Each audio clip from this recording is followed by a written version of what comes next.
The story you are about to hear is true. Only the names have been changed. Primeiro Meias. Olá, bem-vindo ao Primeiro Meias. Esse é um podcast feito por pessoas que convivem com depressão e ansiedade. Nenhum de nós é médico nem especialista. Bom programa!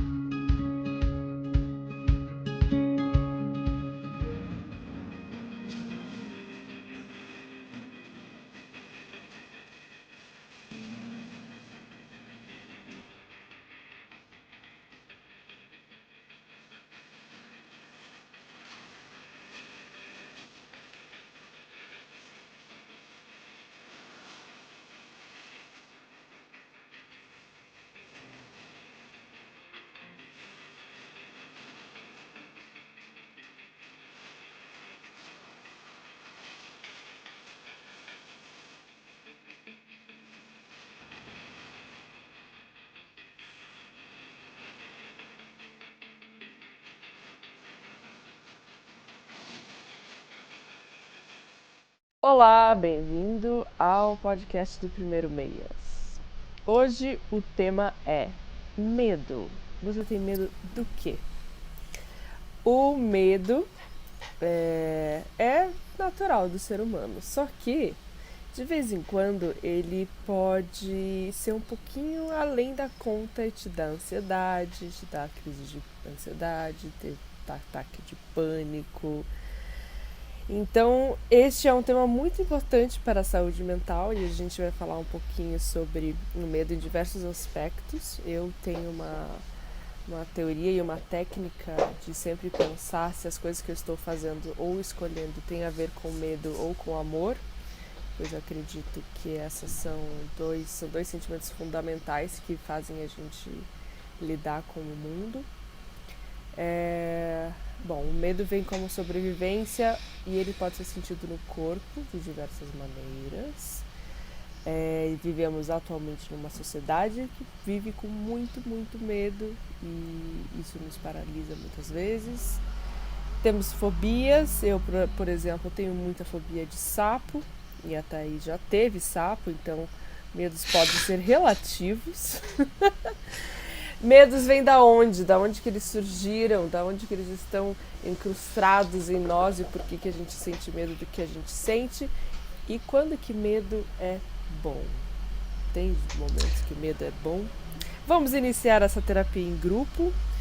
Essa é mais uma sessão de terapia que vamos fazer aqui com César e Thaís. Olá, queridos amiguinhos, por favor, se apresentem e digam qual foi a última vez que você sentiu medo. Olá, meu nome é César e a última vez que eu senti medo foi ontem. Ontem, acho que foi ontem. Comentando só que algumas coisas que você falou, eu acho que o medo é algo que é muito natural e no começo da nossa vida, quando nem estávamos vivos, é um sentido de sobrevivência, mas hoje em dia a gente não precisa ter tanto, né? A gente não precisa ter esse instinto tão... Porque nada, acho que antigamente quando o medo era bom, eu tenho uma coisa que o medo talvez não seja tão bom assim. Hoje em dia eu levo ele sempre pro lado um pouco pior do que... o medo é bom, te mantém vivo. Não, cara, não é um dente de sabre que vai me pegar aqui agora que eu preciso estar esperto. Enfim, eu acho que o medo que a gente tem hoje são medos muito mais psicológicos, muito mais internos do que externos. Lógico, tem medo de andar na rua à noite... medo de ser assaltado, medo de ser, sei lá, sofrer um acidente de avião, não sei, mas são medos muito pontuais.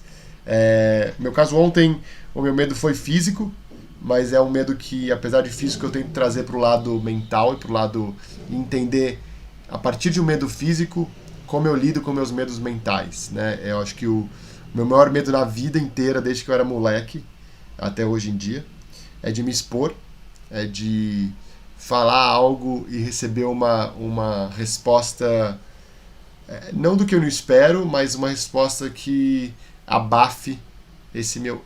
eu acho que o meu medo vem muito ligado com vulnerabilidade. Acho que se expor é ser vulnerável, claro. Então meu maior medo é isso, é ser vulnerável, e no momento que eu fui vulnerável, eu recebo uma resposta... Como é que eu posso dizer? Que por mais que não seja a intenção, mas que use a minha vulnerabilidade para tornar outra pessoa que está respondendo melhor, maior ou mais forte. Dá para entender o que eu falei? Não. Acho Do que tipo, sim. vou dar um exemplo. Eu vou dar um exemplo. Por exemplo, eu viro para vocês e falo assim, puxa, Virgínia, sei lá, eu fiquei com medo de te falar que eu te odeio.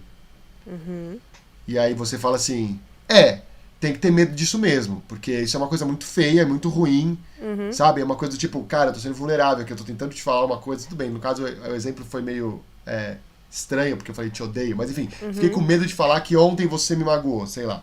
Sim. E você fala assim, tem que ter medo mesmo, porque é uma coisa muito feia você fazer isso, e eu acho que você não deve, na verdade, mais pensar coisas do gênero, e ponto final, e coisas assim do gênero, entendeu? Então, assim, eu fui vulnerável, e você, de propósito ou não, usou essa vulnerabilidade para reforçar, então, assim, para suprimir ainda mais meu medo. Então, assim, eu tive medo de eu me abri, e ao invés de você falar assim, puxa, sério, que bacana você ter se aberto, acho importante, vamos entender de onde você vem. Vamos entender de onde está vindo esse medo, de onde, sei lá, ao invés de massacrar ainda mais. Então, acho que o maior medo é esse, assim. E tem várias... E eu acho que vem essa resposta, às vezes, massacrante, vem de um lugar de insegurança, também do outro lado. Um lugar de medo, onde hoje em dia eu vejo que constantemente as pessoas estão querendo ser melhor e ser melhor que os outros, e ser mais interessante que os outros. Então, quando as pessoas... isso não é algo que eu acho que seja consciente, é algo completamente inconsciente. Mas quando você vê a abertura de uma pessoa, onde você pode ali se mostrar melhor, é a oportunidade que a pessoa vê ali inconscientemente então, aquela coisa, né, de quando você está conversando numa roda de amigos, você fala assim, eu fui pra, sei lá, viajei pra praia ontem. Aí vem outra pessoa e fala assim, nossa, quando eu fui pra praia, é basicamente a mesma ideia, assim, aquela coisa de você sempre querer estar por cima, né? Então você sempre tem a história melhor, você sempre tem... Então, pra mim, quando eu me exponho dessa forma e alguém vem com uma lição de moral, acho que eu achei a palavra boa, com uma lição de moral, eu fico ainda mais propenso a não me abrir, a ter esse medo. Esse medo ainda se agrava, porque pra mim, quando eu me abro e quando eu me exponho, o medo já tá ali, já tá enraizado. E quando alguém vem com uma lição de moral, me assusta, porque eu falo assim, puxa, eu me abri, eu tô sendo super vulnerável, e ainda recebo uma lição de moral. Eu acho que vem muito da forma que a outra pessoa fala, vem da forma que você fala, enfim, tem muita coisa envolvida, muito detalhe, não é uma coisa tão simples. Eu acho que o medo não é simples, mas eu acho que, pra mim, o meu maior medo é esse, assim, de estar numa posição de me abrir e... Saúde, Virgínia. E me abrir e é isso, assim, e o outro lado não ter essa... A gente conversou muito isso no episódio de comunicação, do outro lado não ter essa sensibilidade de olhar pra você como uma pessoa e falar assim, puxa, a Virgínia, o César, a Thaís, quem quer que seja, está sendo vulnerável, está se deixando vulnerável agora, e é importante eu tentar, de alguma forma, suprir esse medo, sei lá. Enfim, não sei se eu falei muito...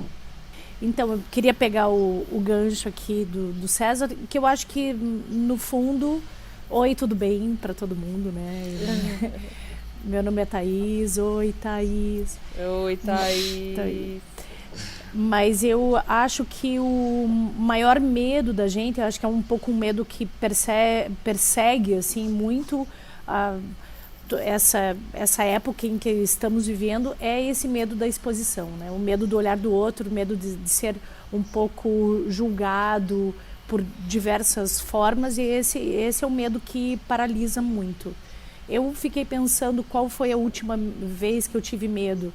Eu acho que o medo é um elemento que acaba desencadeando muitas outras coisas, né? O medo que está ligado a essa não coragem da ação, né? Você não age porque você está com medo que não dê certo, medo de não ser aceito, medo de ser julgado, esses diversos medos. Ou o medo também, eu acho que é esse medo social, né? Essa fobia social, tudo tem uma mesma raiz, que é viver em sociedade e estar ali colocado para ser olhado, né? Ser visto, ser percebido e etc. E aí eu fiquei pensando, qual foi a última vez que eu senti medo? Acho que sim, a gente sente medo todos os dias, mas a gente também sente medos que são medos profundos, né? E esses são medos que são construídos mesmo. Medo de não dar certo naquilo que eu escolhi, medo de não ter êxito ou não ter sucesso em determinadas coisas. E daí eu acho que acaba pegando num lugar muito profundo mesmo.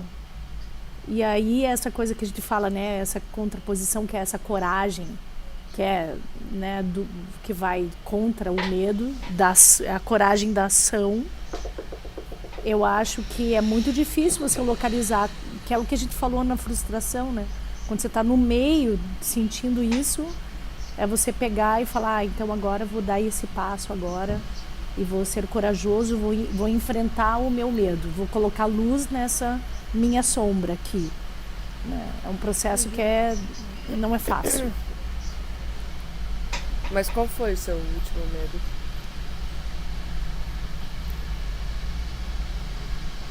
Cri, não Cri. é porque... Agora, eu estou sentindo medo agora. De não saber o que falar. Olha, eu tive um medo que eu acho que é até interessante falar aqui, mas a gente nessa produção do Primeiro Meias, de trazer sempre um tema, eu sugeri o tema exposição. E por 2 vezes eu cancelei esse tema, porque eu senti medo de falar sobre exposição. E porque me tocou em lugares que são realmente muito profundos, assim. E daí vem disso um pouco, né? Será que esses medos foram construídos na infância, né? A escola que é católica e que você tem que ser boazinha e você tem que ser amada e tem que ser aceita e todo mundo tem que gostar de você. E o medo de ser, de não, né? Do ódio que o César citou, né? Esse medo que não é só o não acolhimento, mas é perceber que você não é bem, você não é querido para a sociedade, né? Para o meio que você vive. Eu acho que esse é um dos medos que eu carrego na minha vida, assim, já tive que desconstruir muito isso em terapia, né? Eu acho que tem um paradoxo muito interessante nessa questão da viver em sociedade, o medo da sociedade, assim, que a gente tem medo de não ser aceito, mas ao mesmo tempo a gente quer ser único. Então a gente tem medo de não ser aceito por ser único, né? Então a gente quer ser diferente, né? Diferente no sentido de, né, todos nós somos diferentes, mas a gente tem um medo de não ser aceito, e isso pra mim é um grande paradoxo. Medo da rejeição, né? Exato, mas ao mesmo tempo a gente não quer ser igual a todo mundo, né? A gente quer ser a gente. A gente quer que as pessoas aceitem a gente e entendam a gente do jeito que a gente é. Exato. Mas ao mesmo tempo, né, vocês duas provavelmente não foi uma vez só, mas eu, não sei se diariamente, mas semanalmente no mínimo, me vejo mudando coisas em mim, né, ou tentando ajustar algumas coisas em mim para ser aceito por um grupo de pessoas maior, né? O que pode ser muito bom, o que é necessário. Eu acho que pra gente viver em sociedade, acho que tem essa parte de quando que o medo é bom, né? Que bom que às vezes a gente tem medo de alguma coisa, medo de magoar estou com medo de magoar uma pessoa. Isso vai fazer você às vezes ter uma forma criativa, então, de falar, que nem lembro você tentando falar pro seu pai que você não queria mudar o curso. Queria mudar o curso e tal. Você encontrou um modo criativo. Então acho que o medo pode impulsionar algumas criatividades, né? Dependendo da quantidade de medo. Eu tenho certeza que eu estou com medo de alguma coisa que eu não sei direito o que é. Porque essa noite eu tive insônia. Então eu acordei no meio da noite, eu tô com minha cutícula tá em carne viva aqui, de tanto que eu tô tirando ela e me cutucando, etc. Então tem algo, eu muitas vezes tenho essa ansiedade que é um medo de algo, né? Que a gente não sabe exatamente o que é. O medo do futuro, o medo de algo que pode acontecer, e que daí pra mim vai diretamente pro corpo, assim, eu tenho essa válvula de escape, né, no corpo. E então eu acho, muito provavelmente, que eu estou com medo de um trabalho que eu fiz recentemente não ser bom. porque eu acordei e fiquei pensando nisso, e fiquei tentando achar coisas e referências e não sei o que, então acho que eu tô muito preocupada com isso, tô preocupada que, tipo, eu já começo a procurar, não vai dar tempo, porque não vai fazer, então eu tô com medo agora, acho que o último medo foi esse, assim, e pra mim, eu não sei se pra vocês, se vocês conseguem enxergar no corpo de vocês o medo. Eu consigo, por exemplo, pra mim fica muito claro quando eu tenho uma crise de ansiedade. Quando eu vou começar a ter uma crise de ansiedade, eu sei como que é. Eu primeiro começo, a minha mão começa. Eu falei isso pra minha terapeuta um dia. Não é um movimento involuntário que eu não consigo parar de fazer, mas é um movimento que eu preciso fazer. Então, assim, eu faço um movimento, por exemplo, com a mão, que eu começo a fazer começo meio que a apertar a minha mão, e eu começo a fazer um tique com a boca e com o rosto, que é isso, que ele é muito engraçado, que ele, assim, ele não é involuntário, ele vem e eu não percebo. Não, eu percebo o que eu estou fazendo e eu estou fazendo ele exatamente porque eu preciso fazer isso, porque eu sei que tá vindo medo de algum lugar. Bom, daí vem os clássicos, taquicardia, né, começar a sentir a respiração ficar mais ofegante, enfim, então eu consigo enxergar isso muito claramente, assim, nas crises de ansiedade. E o que você, por exemplo, você percebendo todo esse processo, né, disso, como é que você, existe um caminho que você faz isso se dissipar? Como você lida com isso, né? Acho que essa é... Depende, acho que, número 1, eu posso tomar um remédio, né? Posso tomar Rivotril, por exemplo, eu tenho Rivotril comigo porque eu uso ele de forma específica para quando eu tenho crise. Às vezes, se eu não tiver respiração, exercício de respiração, outro jeito é eu tentar entender, racionalizar o que é que está me dando medo, aceitar que é aquilo e tentar me afastar da situação. Ou tentar, tipo, por exemplo, que muitas vezes eu tenho uma tendência a sempre achar que as minhas coisas, o que eu estou sentindo é menor, né? Eu desvalorizo muito o que eu estou sentindo. Então eu fico às vezes me colocando em situações que me dão crise de ansiedade, porque eu acho que eu não devia estar tendo aquilo, e é ridículo, porque eu tenho e daí só piora a situação e assim vai. Enfim, então acho que tem esses 3 jeitinhos, assim, de tentar sossegar o facho. Mas, o medo, acho que ele tem algumas, como o César falou, né? Esses dias eu estava assistindo no Netflix, agora tem aquele Explicando versão mente. Ou seja, eles falam várias coisas sobre a mente, e um deles é sobre a ansiedade.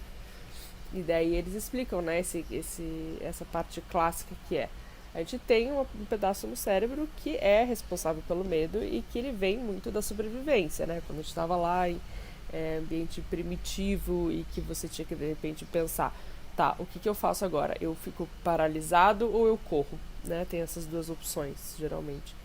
Inclusive, assim, eu me lembro, às vezes, em situações onde eu tive medo, em que eu, né, tendo crise de ansiedade, que, nossa, penso que sou a pessoa que foge.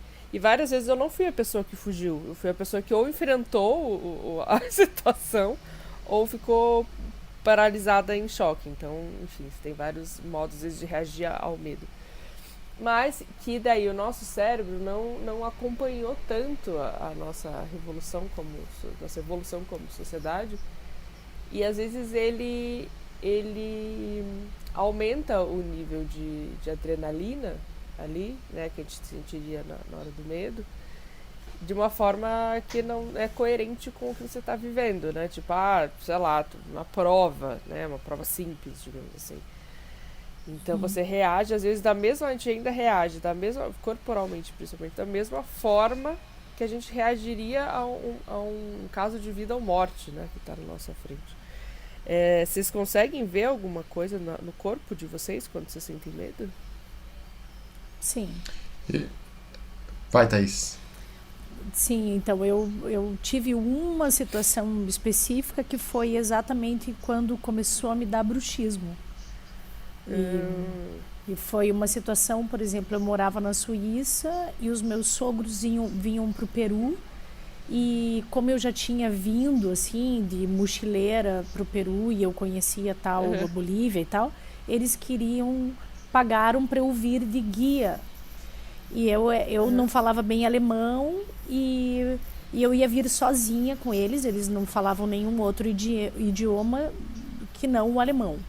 E eu tinha que, então, ser a tradutora do espanhol para o alemão durante toda a estadia deles. E nesse momento eu comecei a ter bruxismo.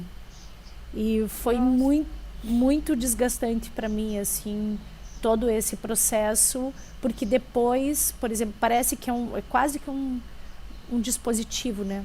Você coloca isso e depois nos pequenos medos isso aparece. Pareceu assim, veio um grande medo e daí isso desencadeou. E depois ele vira, assim, constante.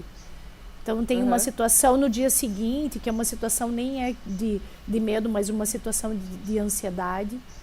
Eu, tipo, pressiono muito os meus dentes. E a minha amiga já disse, nossa, Thaís, até durante o dia você pressiona.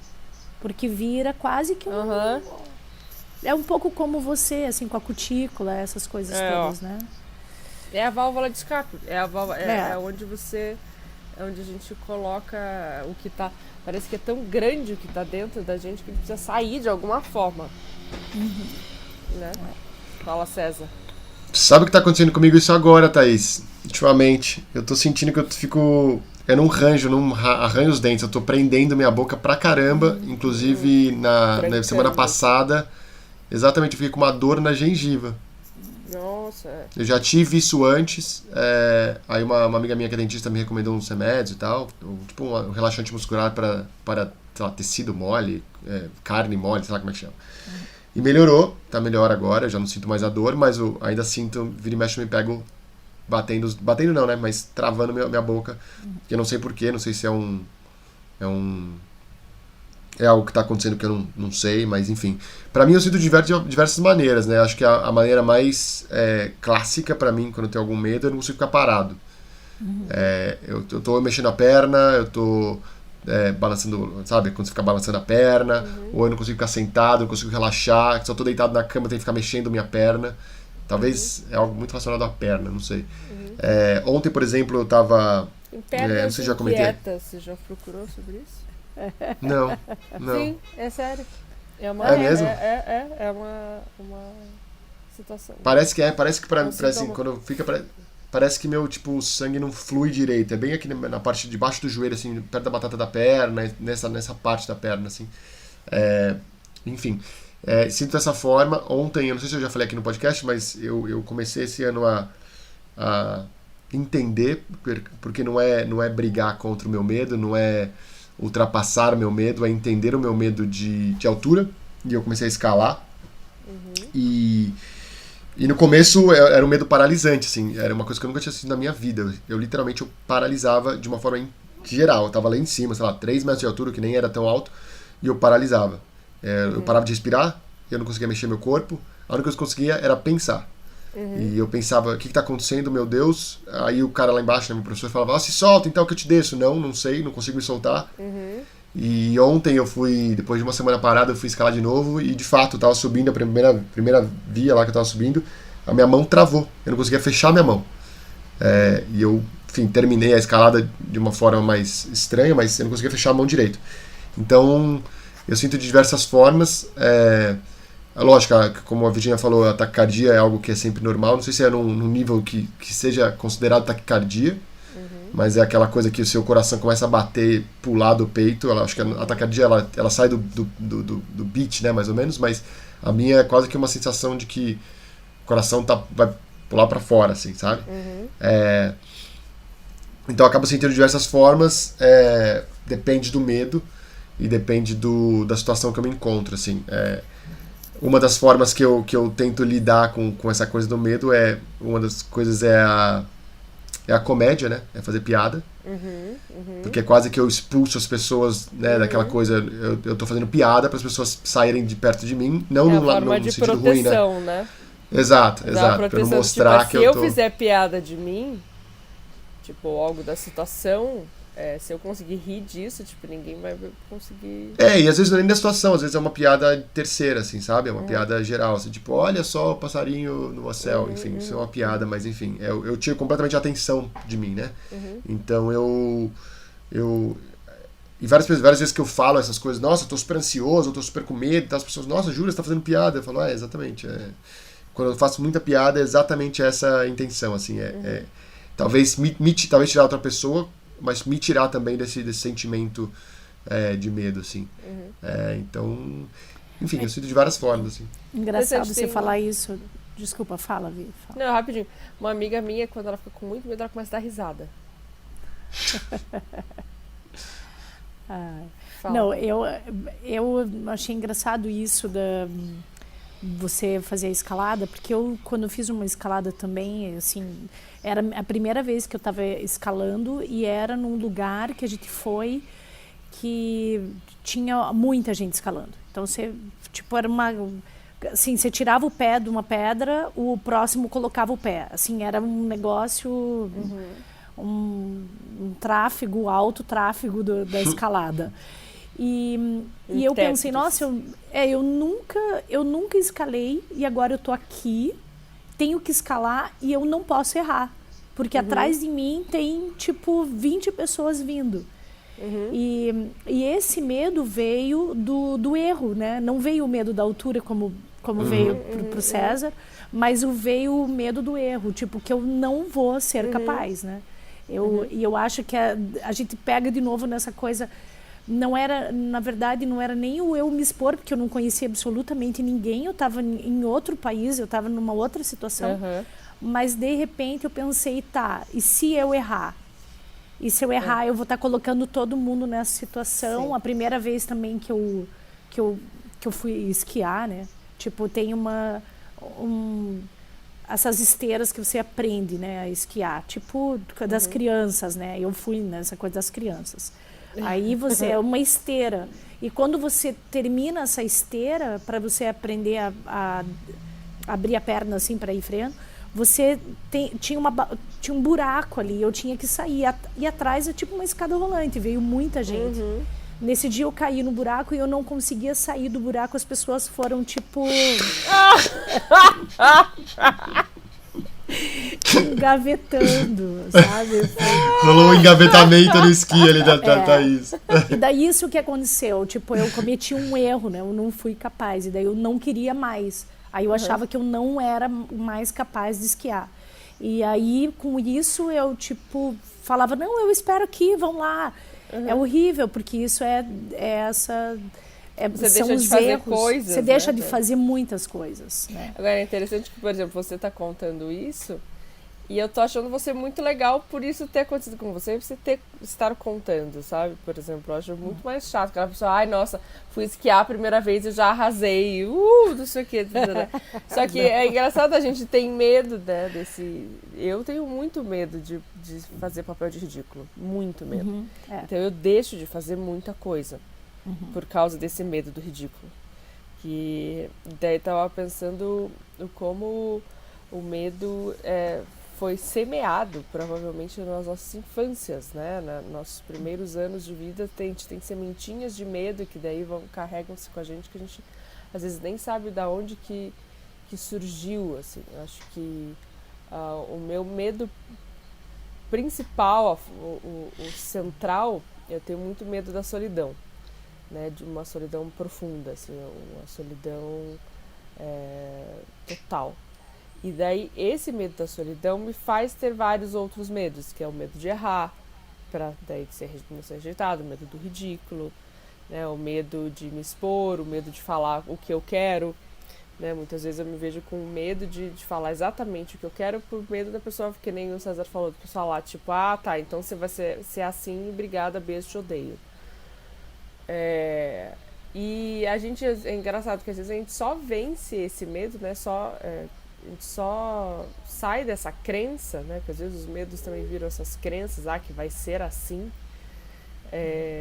fazendo, né? Se colocando numa situação e vendo que não, opa, eu tive medo, eu fiz e teve um resultado diferente do que eu estava esperando, né? Mas é muito difícil você se colocar na situação porque é teste, né? Só que daí teste você pode errar.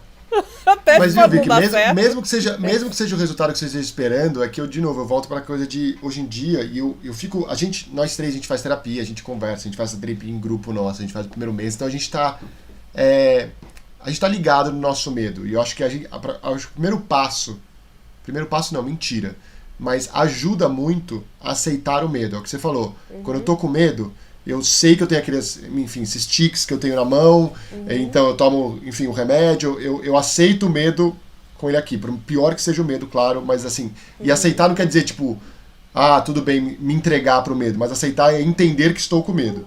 Então, e aí tem mil coisas que eu quero perguntar para vocês depois, mas a gente pode passar daí e saber como lidar com isso, né? De como a gente lida individualmente com cada tipo de medo. Mas eu acho que a gente aceita. E eu vejo muitas pessoas que nem sequer aceitam e entendem o próprio medo, sabe? Então, tem pessoas que a gente acha assim, nossa, olha essa pessoa como ela é segura de si, ou como ela é... E, na verdade, essa coisa, às vezes, segura de si, às vezes, é um medo de se expor também. Então, a gente sempre quer estar por cima. E eu acho que quando a Thaís conta uma história dessa, eu, particularmente, ouço e falo assim, porra, tá tudo bem. Olha só, ela contou uma história dela, eu dei uma risada, mas não uma risada tipo, olha como ela é otária, uma risada tipo, cara, que legal. Outras pessoas também se põem em situações, eu não gosto de falar que as situações é o ridículo, mas outras pessoas também erram. E tudo bem eu ter um medo, e tudo bem eu tentar abraçar uma ideia e errar. E tudo bem enfim, eu acho assim, não é algo fácil, eu falo que tudo bem, mas é um tudo bem do tipo, quanto mais a gente se abre, a minha intenção aqui é assim, quanto mais a gente se abre, quanto mais a gente fala pros outros, os nossos medos e as nossas vulnerabilidades, e se expõe um pouco, eu acho que a gente, parece que a gente, né, no primeiro momento a gente é assim, estou me afastando do outro, né, porque eu tô mostrando quão fraco eu sou. Mas na verdade, o meu pensamento é que a gente se aproxima um do outro. Que a gente mostra que, tipo, cara, você tem fraqueza assim como eu. Então, legal, é bom saber que assim, às vezes eu vejo pessoas muito, muito seguras, ou aparentemente muito seguras de si, e aquilo me afasta dela de uma forma gigantesca. Eu falo assim, cara, eu não sei, aquela pessoa, não tem ninguém tão perfeito assim, não tem ninguém tão seguro assim. Todo mundo tem um medo. Todo mundo, e assim, eu fico com medo do que a pessoa que tem medo é capaz de fazer. Por exemplo, porque eu acho que uma pessoa que, por exemplo, que você falou, você vai lá e você é vulnerável com ela, você abre e ela veio te dar uma patada, é uma pessoa que tem muito medo. Eu fico com medo daí de realmente me aproximar desse tipo de pessoa, porque eu sei que daí a possibilidade daquilo dar merda é grande, porque... Enfim, eu acho que tem muita gente que, inclusive, não faz terapia por medo, porque se conhecer, autoconhecimento dá medo. Porque uma coisa eu tenho alguns amigos de movimento negro, por exemplo, que eles falam assim, eu perdoo a pessoa até o momento onde ela não tinha conhecimento. A partir do momento que ela tem conhecimento do que ela está fazendo de errado, etc., ele falou, eu não perdoo mais. Porque é isso, né? Quando você tá lá, você se conhece, tá ok. Eu agora estou conhecendo. E aí, vai fazer o quê? Então é um medo também, né? De se olhar no espelho e ver as falhas, etc. Então acho que tem muito... Total, e é engraçado você ver as desculpas, né? Não tenho tempo, não tenho dinheiro. Minha irmã mesmo, ontem ela veio me falar, marquei um terapeuta pra segunda-feira e tal. Aí eu perguntei quanto ele cobra. Aí sabe qual foi a resposta dele? Mariana, vem cá, vamos conversar, deixa eu entender, e aí a gente conversa sobre preço. Ou seja, não tem um preço fixo. Então, assim, é uma desculpa que as pessoas criam de tempo, de dinheiro, de, enfim, momento. Não estou no meu momento, no melhor momento. Não existe melhor momento, né? Tipo, enfim, é um momento. Sempre vai ser uma bosta se conhecer, porque é mó foda, dói. Pra mim, às vezes, dói fisicamente, né? De me conhecer. E eu acho que é só desculpa aí, é o que você tá falando, é um medo, assim. Então, quando eu vejo pessoas, assim, que não se abrem ao próprio medo, É o que você falou, assim, me dá medo também. Eu falo assim, cara, eu não sei lidar com isso, porque ela não vai saber lidar com a minha exposição também, sabe? Sim. Então, assim, eu me sinto super confortável em falar essas coisas pra vocês aqui, por mais medo que eu tenha de me expor aqui pra vocês e pra quem estiver ouvindo, na verdade. Mas na verdade eu não tento pensar nessa segunda parte, eu olho pra Virgínia, olho pra Thaís Também, e pra mim parece que é um só papo de nosso amigos papo aqui. de amigo, que a gente tá sendo muito louco de abrir pra geral. Exatamente. Mas assim, quando eu ouço a história de vocês, pra mim eu falo assim, cara, tá tudo bem, sabe? Tudo bem ter medo. É lógico, tem medos maiores, né? Acho que tem medos aí que a gente vem, que afetam a gente psicologicamente ou fisicamente, aí é uma questão. Mas mesmo esses medos, tá tudo bem você passar no telefone, ligar um dia e falar, Virgínia, eu não consigo parar de mexer minha perna. O que eu faço? Ou a minha pergunta pra Thaís é, Thaís, esse negócio de ranger o dente parou? Como é que você fez? Ou você continua? Porque eu preciso saber também, porque tá acontecendo a mesma coisa comigo. Então era uma pergunta que eu tinha pra Thaís diretamente.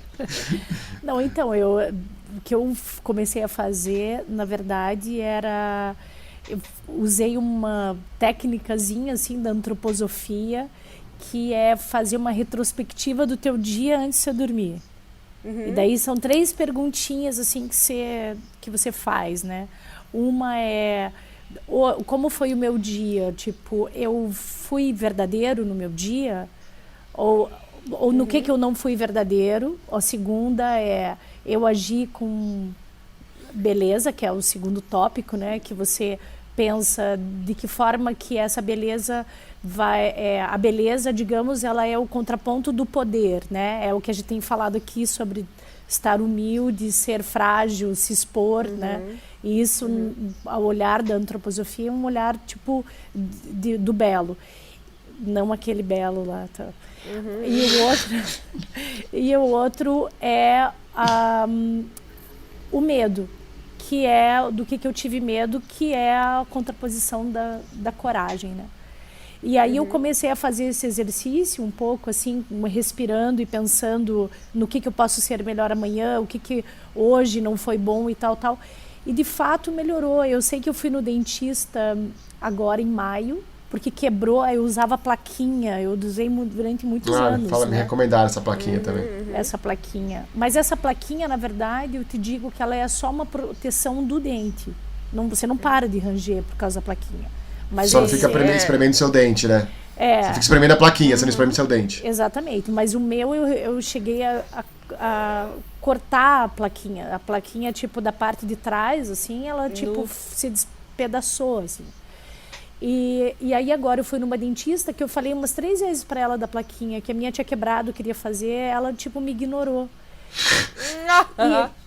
E de fato, desde que eu fui nela, ela me ignorou, parou. Eu não senti mais. Ela sabia. Entendi.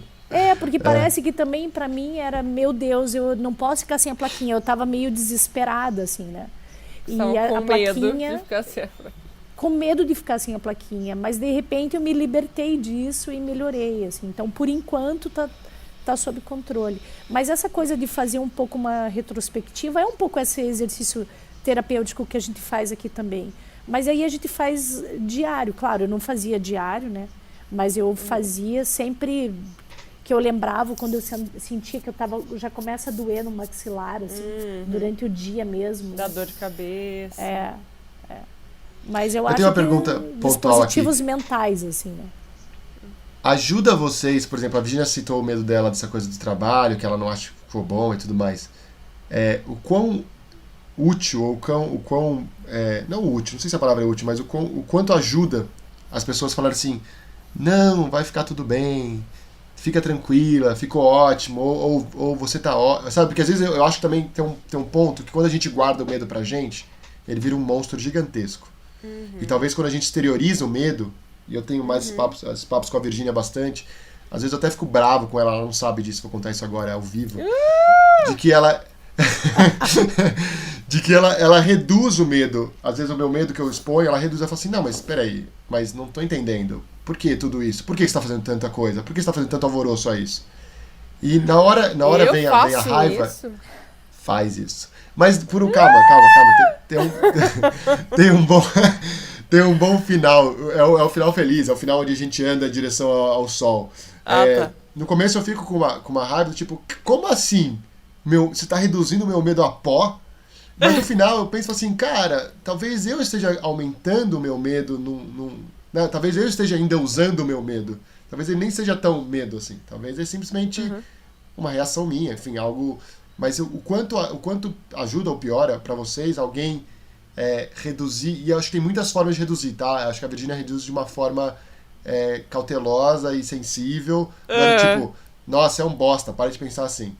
Não, é do tipo... Não, agora eu quero um exemplo. Me dá um exemplo. Ela me faz pensar assim. A gente tava conversando ontem. E aí você disse, tipo... Não, espera aí, deixa eu entender por que você ficou dessa forma.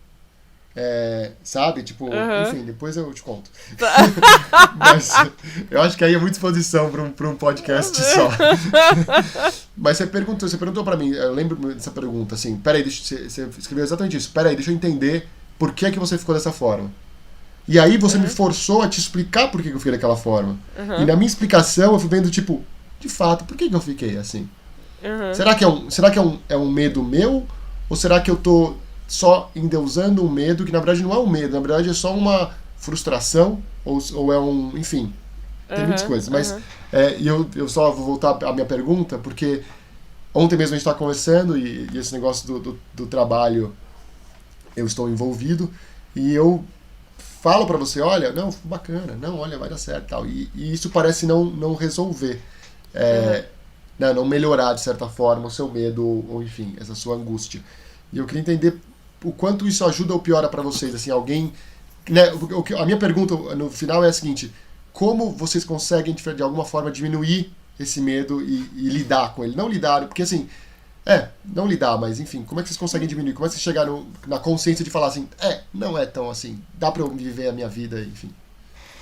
Então, para falar um pouquinho sobre uma coisa que a gente repete muito aqui no Primeiro Meias, que de que forma que eu me reconheço, né? E se a gente tem diversos medos, a gente acaba internalizando isso como fazendo parte da gente. Então aí dissipar isso é tenebroso, porque é quase que tipo a negação de ir para terapia, entende? Então se eu, por exemplo, eu vejo muito isso, assim, muitas pessoas que continuam agindo e continuam alimentando os seus medos, né, e transformando em grandes monstros, mas porque se confortam nesse sentimento conhecido que é o medo. Entende? Então, assim, não há um interesse em que isso se dissipe. Eu vou contar um caso, por exemplo, tem uma amiga que o irmão dela, ele é mais velho, assim, ele é viciado. E ele já passou por diversas clínicas, etc.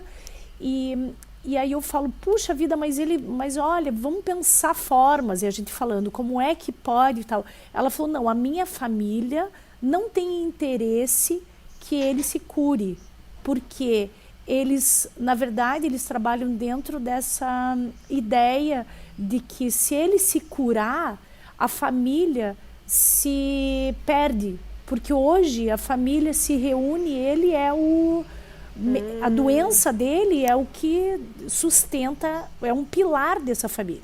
A partir do momento que ele virar saudável, a família tem medo de não se reconhecer mais como família.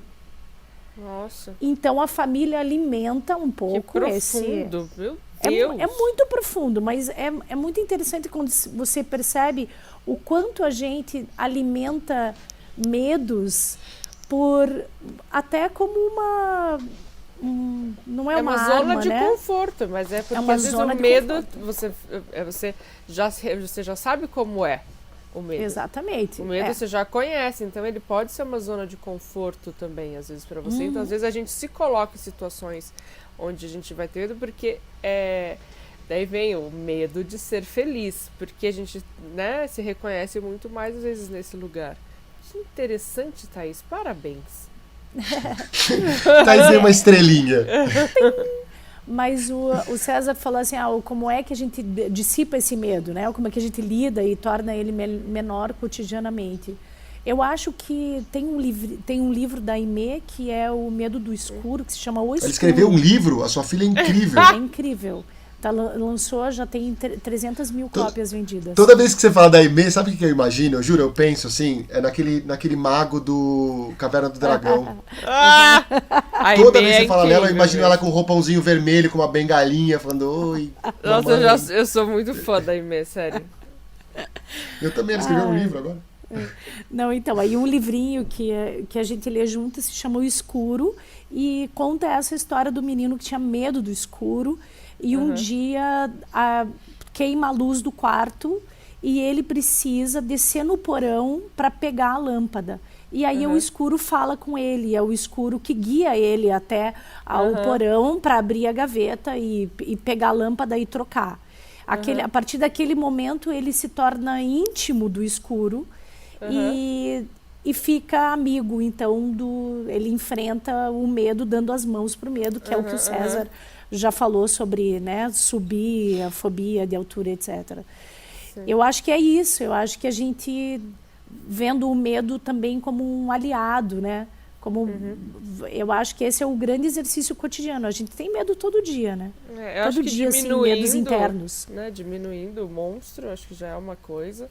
Acho que é importante a gente também prestar atenção no medo, porque às vezes ele também tem dicas pra gente. Acho que também, por exemplo, em algumas doenças, né, digamos, a bipolaridade, quando você está em uma época, por exemplo, de euforia, que também tem a ausência do medo, que desse tipo não tem medo de nada, e etc., também pode ser muito prejudicial, né? Você pode se colocar em situações de risco, né, desnecessárias, você pode fazer, sei lá, nossa, vou fazer um grande investimento num negócio que, tipo, na verdade não vai dar em nada. Então o medo tem sua função bem específica, né, também da gente se preservar. De freio, né, muitas vezes. De freio, assim. Exatamente. Eu acho que ele é necessário, né, vezes... o medo de, não quero magoar outra pessoa, então, né, vou pensar em outras formas. Acho que por aí. Aqui, de novo, assim, eu acho que é outro paradoxo que eu fico vendo, é que, assim, a gente às vezes endeusa, né, e aumenta nossos medos, como eu tinha falado, mas aí eu vejo frases do tipo, enfrente seus medos, vá em frente, feche o olho e vá, e não é tão simples assim, sabe, porque acho que o medo é o que a Thaís falou no começo, às vezes é um negócio que vem da infância. Exato. Por exemplo, eu tenho uma história engraçada, talvez porque minha mãe é psicóloga, não sei, mas quando eu era moleque, eu não lembro, ela que me conta isso, né, tinha até uns 2 anos de idade e eu vi a luz do forno, porque estava ligado. Minha mãe estava mexendo no forno e a luz do forno estava ligada, aquela luz de dentro. E não sei porque eu achei que era uma TV, não sei, queria botar minhas 2 mãos lá. E minha mãe falou, não põe que vai queimar. E eu arriscava, toda hora eu falava, vou pôr. Ela não vai pôr porque vai queimar. Aí tem uma hora que ela falou assim, vai, põe. É lógico que ela estava de olho, quando eu encostei a mão e deu a primeira toque de queimada, ela me tirou de lá. Mas é um pouco isso, é um pouco do tipo... Às vezes é em coisas de infância, eu nunca fiquei com medo do forno, mas talvez eu tivesse um medo de um forno se ela não tivesse falado, então vai, moleque, seu tonto, põe a mão no forno pra ver se não queima. E de fato, tava quente, enfim. Mas eu acho assim, às vezes tem coisas da infância, não é simplesmente enfrentar seu medo, não é simplesmente falar, nossa, que besteira, sabe, tipo, como assim? E o que eu tento na escalada é entender, porque é um medo um pouco mais racional do que um medo, sei lá, de me expor e coisas do gênero, eu tento entender. Quando eu tô lá em cima, eu paro e falo assim, tá bom, qual que é meu medo? O medo de cair. Tudo bem, eu tenho uma corda que aguenta 3.200 quilos aqui. Eu peso 80, 78, sei lá. Cara, tem muito César nessa corda, sabe? Então, assim, eu tento entender de uma forma mais... eu tento racionalizar o medo. O que nem sempre dá certo, claro, porque às vezes o medo é irracional. Quer dizer, quase sempre o medo é irracional, né? Vem de um lugar muito mais... né, cultural, sei lá, do âmago do que da sua cabeça. Mas... também, só te interrompendo, acho que também tem assim, isso não quer dizer que você vai ficar completamente sem medo, né, ali da escalada. Sim. Quando, tipo, você pode racionalizar e daí, diminuindo o medo, ele vira um medo que você consegue enfrentar e superar. Né? Eu acho que às vezes não é tipo, nossa, eu vou ficar totalmente sem medo de altura para todo sempre. Não. Eu vou dizer, o medo vai continuar aqui. Só que ele não precisa ser um medo, meu Deus, eu vou morrer. Não, um medo paralisante, né? É um medo de segurança, né? Não é um medo paralisante, né? É um medo exato. Tipo, vou pisar com calma porque você não sabe o que vai rolar, né? Mas será que chega um momento que... Desculpa te interromper, mas será que chega um momento que a gente vai conseguir desfrutar desse medo? Olha, sabe, eu tipo, vou te falar. Vai sentir falta e falar, Que legal. Não sei, eu assim, hoje em dia eu tenho bem menos medo do que eu tinha quando eu comecei. Eu desfruto da escalada em si, mas eu não sinto nenhuma falta do medo. Mas eu acho que, Eu por tinha. exemplo, eu gosto de sentir, por exemplo, me sentir desafiada, Mas né? você acha que se diz desafiado é sentir medo? Eu acho que tem um pouco de medo. Sentir desafiada quer dizer que eu tenho medo de, tipo, de não saber o que eu tô fazendo, de não... do desconhecido. Tem um medo, mas daí é um medo que você consegue superar. Eu acho que é muito gostoso, inclusive, quando você tem medo É e que pra consegue mim- superar ele. É que pra mim o desafio, quando eu me sinto desafiado, a minha porcentagem de medo, sei lá, é 10% e a minha porcentagem de motivação é 90%. Pra mim, quando me sinto desafiado, é tipo, tenho medo do resultado final, mas o Aham. processo é algo que eu estou acostumado. Sei lá, uma coisa assim, sabe? Sei lá, um novo Sim, mas olha projeto, só, vou fazer. tira o medo totalmente. Perde um pouquinho o tesão. Não, perde, mas pra mim, quando eu tenho um desafio, a porcentagem medo-motivação Sim, é exato. 1000 vezes maior a motivação. Então, assim, o medo pra mim é Exato, simplesmente exato. um do tipo, eu não sei o que vai dar porque eu não sei o que vai dar porque o futuro é incerto, ponto. Aham. Né? Hoje eu tava vendo um documentário na Netflix e eles estavam falando sobre, enfim, aquele documentário da Terra lá, One Strange Rock, não tem tradução para português, eu acho. Então, e aí eu tava no episódio de que eles falam que eventualmente não, a gente vai ter que sair da Terra em algum momento se a gente quiser perpetuar a espécie. Esse ontem. Então. E assim, do tipo, a Terra vai acabar. Ponto final. Vai cair um meteoro como caiu nos dinossauros, sei lá o que as pessoas acreditam, mas vai cair um meteoro como caiu nos dinossauros e vai matar todo mundo de novo. Não se sabe quando, não se sabe onde, mas aí ele falou assim, os caras estavam falando assim, diferente dos dinossauros, a gente é somos pessoas que pensam e que tem um programa espacial que pode levar a gente para outro lugar. Mas o que isso significa, ir para outro lugar? Significa mutações genéticas, mutações biológicas e, principalmente, psicológicas. Aham. Então, até tem uma mulher lá, um casal que vive numa terra devastada do Havaí, que eles ficam em extrema isolamento para testar o isolamento e quão isso é impactado, quantas pessoas são impactadas pelo isolamento. Já é um teste, né? Já é um teste da Já é um NASA, teste, sei lá, exatamente. Então, assim, porque eles já estão testando como que a gente vai ser afetado psicologicamente por estar num lugar desconhecido, etc. Bom, exato, e ele tá falando um pouco dessa coisa do medo, né? Do medo do desconhecido, né? Que eu comecei o programa falando isso, né? O maior medo que a gente tem é o medo do desconhecido. Então, quando o medo do desconhecido sempre vai ter, porque a gente nunca sabe o que o futuro vai nos esperar, seja num projeto, seja num relacionamento, seja na vida em si.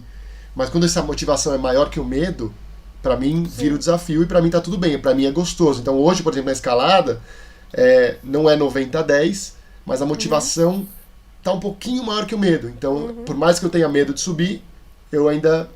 A motivação é um pouquinho maior, então... exato, mas acho que tem a motivação vem até da motivação de superar este medo, né? Então eu acho que o medo tem, às vezes, um fator fundamental aí pra gente fazer coisas e tal. Por exemplo, daí pensando um pouco da onde vem os medos...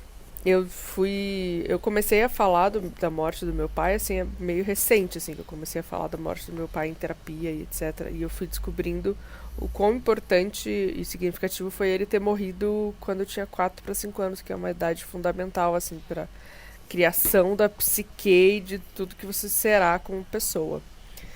E quando ele morreu, uma das minhas reações foi que eu comecei a pegar a chave de casa e o meu chinelo e colocar embaixo do travesseiro. Porque eu achava que ia entrar um ladrão na minha casa, sendo que eu morava no 16º andar. Eu achava que ele ia entrar pela janela. E daí, se ele entrasse pela janela, eu ia conseguir ligar para a polícia e ele não ia conseguir sair pela porta, porque eu tava com a chave de casa. E o chinelo era pra quê? Pois não sei, mas eu acho que é do tipo assim. Porque daí vai que ele rouba meu chinelo. E daí como que eu vou andar pela casa? Como que eu vou andar pela casa sem chinelo? Sabe, Entendi. complicado. Eu vou estar deitadinha. Pra Então, dar umas olha. palmadas no ladrão. Eu achei que era ou pra isso, porrada. não sei. Eu sei que eu comecei a ter isso, assim. Então, criou-se esses dias eu tava vendo uma entrevista do Colbert sobre mortes de pai, etc., na infância, assim. E que daí eles falam sobre como cria um medo, né, um receio, enfim, de qualquer coisa pode acontecer. É do tipo, quando você tem um trauma desse na sua infância, que você tá tipo, tá indo tudo bem, de repente tudo muda, você fica, opa, as coisas podem mudar do nada, a vida é assim, entendi. Então, hoje em dia, eu carrego esse medo de... Eu sempre acho que as coisas vão ser catastróficas. Tipo, qualquer mudança vai virar minha cabeça, sabe? Vou ficar de cabeça pra baixo. Então, por exemplo, esse é um medo que eu sei aonde tá a sementinha, né? Tipo, eu sei onde tá a sementinha do meu medo de sapo, por exemplo. Foi lá Aonde também. que tá? Infância também. Do tipo, eita, que pedra bonita. Opa, ela se mexeu. E pulou. E desde então nossa, eu tive outra vez, tipo, meio que na mesma época também. Nossa, vou usar o sabonete do banheiro da casa da praia. Opa, se mexeu. Tipo isso. Nossa, eu tenho fobia de sapo. Real, assim, se eu souber que tem um sapo no recinto, nossa, eu fico tipo ou paralisada ou saio correndo. Ridículo. Eu imagino a Virgínia andando, que pedra bonita. E é um sapo. Tipo, ai, nossa. Eu tava imaginando sua cena aqui de você de vestidinho. Andando pelo bosque. Tipo isso, andando pelo bosque. Mas eu Enfim. imagino mesmo como diversos medos e traumas e etc. são construídos nessa infância. O meu pai tem uma história. O meu pai, ele nunca comeu, quer dizer, desde desse episódio que eu vou contar agora, ele nunca comeu galinha, nenhuma ave, nenhum bicho de pena e nem ovo, ele não come. Porque ele tinha uma galinha que se chamava Mizoca. A galinha era a amiga dele, era o bichinho dele de estimação. E ele chegava em casa e chegava da escola e ia direto pegar a galinha. Um dia ele chegou... ele chegou, almoçou e daí foi lá para pegar a galinha, não achou a galinha. Aí falou para minha avó, a Mizoca sumiu. Aí ela falou, não sumiu, você almoçou. Ai, meu Deus! Então, Mizoca! Eu queria Mizoca. Eu queria que meu pai fizesse uma terapia, porque eu acho que tem muita coisa ali guardada disso, né? Assim, É possível? Que horror! Ele comeu a amiguinha. Corta pro Freud com cachimbo, a Mizoca. Isso. Roda VT. Tudo é por causa da Mizoca. Gente, pra gente começar a finalizar, eu ouvi uma frase agora esses dias, quero saber o que vocês acham dela, e que é que o medo e o fascínio andam muito juntos, né? E que a homofobia e os homofóbicos estão aí pra provar um pouco disso, né? O medo do desconhecido, mas também o que vocês acham desse medo e fascínio serem tão próximos? Nossa, mas é uma coisa que você jogou na nossa cara agora, eu não sei nem como responder. Tô com medo de responder, tô com medo de responder besteira. Eu acho incrível, eu acho que faz sentido. Eu acho que é aquela coisa que a gente tá comentando, né? O medo do desconhecido, né? Mas ao mesmo tempo é o fascínio, né? Por conhecer. Mas eu nem sei como responder isso. Acho que vai ficar para um próximo episódio. Eu respondo, sei lá. Posso? Mas eu acho que é um pouco isso que a gente estava falando, assim, ou citou muitas vezes aqui, que é exatamente o enfrentar com outro sabor, né? Saborear de alguma forma, assim, desfrutar desse medo que pode ser fascinante, né? A gente só... Por que você trouxe isso só no final, Virgínia? Então. É pra deixar um gostinho de quero mais.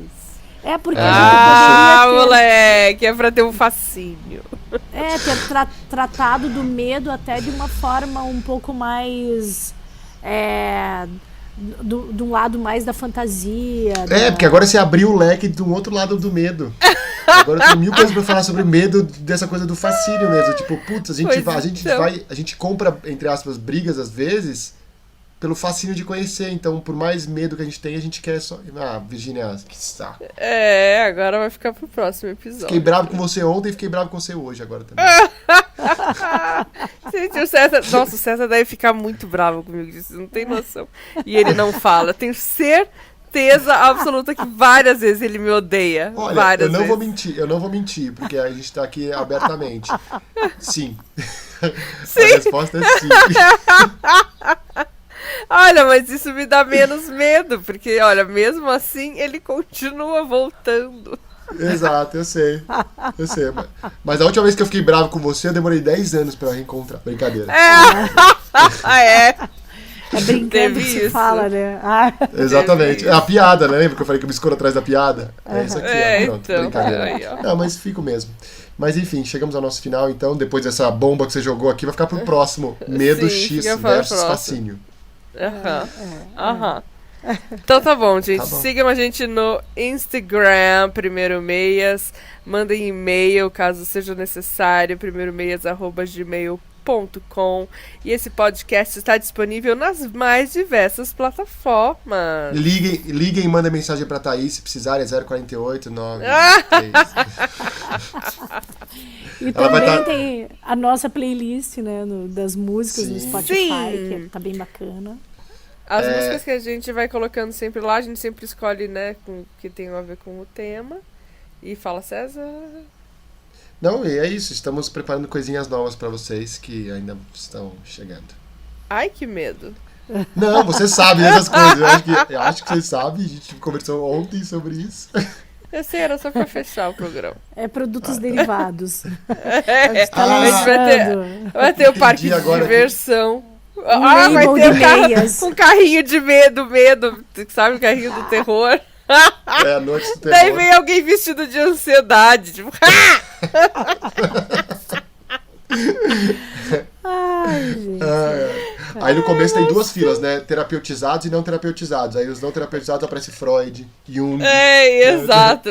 Vem o espelho. vem um espelho, o autoconhecimento.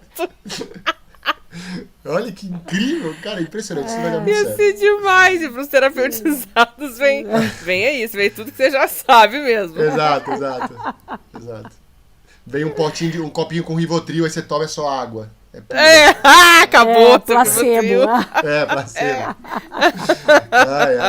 Enfim, Então tá, tá bom, bom, pessoal. gente. Muito obrigado pela nossa terapia em grupo mais uma vez. É isso aí. E te Beijo, vejo na próxima. tchau. Então tá. Beijos. Beijos. Tchau. Medo, tenho medo, muito medo. Se o desejo é forte de ver minha vida se modificar. Tenho medo, muito medo. Se a saudade é grande da noite sagrada em que eu quis amar. Vem a vontade de crescer, vem a coragem de gritar. Aí eu fecho os olhos, tranco a porta, calo a boca pra me guardar